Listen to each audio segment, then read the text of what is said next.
The Japanese occupation was a nightmare for Indonesia.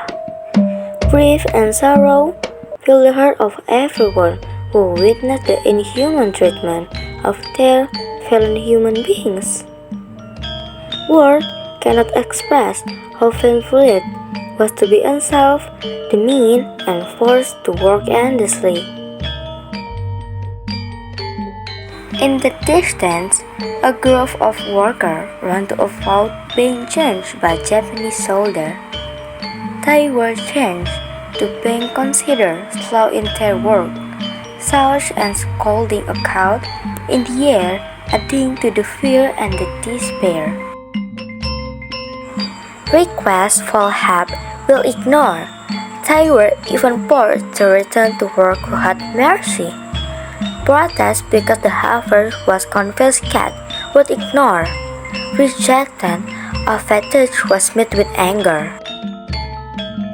The Indonesian people said that it was a pity they were enslaved by the Japanese, who were truly inhuman.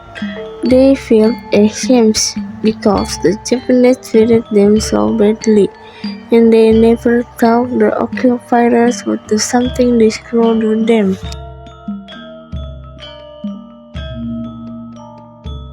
Under the scorching sun, a mother forced herself to work in the field. Exhaustion struck, her body sweat until she finally fainted. Anxiety was evident on the face of her child, who tried to wake her up.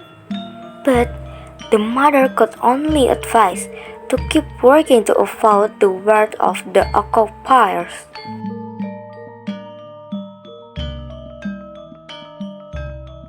An exhausted worker tried to explain her condition, but was only met with a rock whip and accusation of waiting to resist.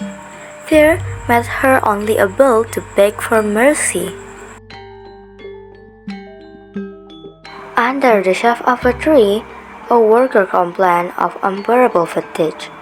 Her face was deathly pale, reflecting the weight of the burden she was carrying. Suddenly, she collapsed unconscious. Panic gripped the colleagues who tried to help her. Quickly, they moved Shibari to the bell in the rice field. Effort to wake her carried out unsuccessfully.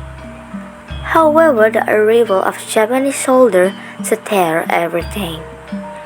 Accusation of being lazy were thrown harshly, ignored the condition of the worker lying weakly. In desperation, a worker pushed a Japanese soldier. The action triggered anger. Accusation of resistance were leveled. In the end, they surrendered and promised to return to work.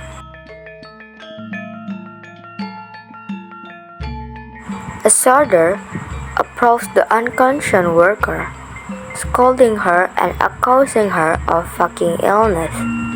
Requests for relief were ignored. The order to return to work remained invincible with a heavy heart. The worker returned to work under the strict supervision, surrendering to the situation but keeping the embers of resistance in the she heart.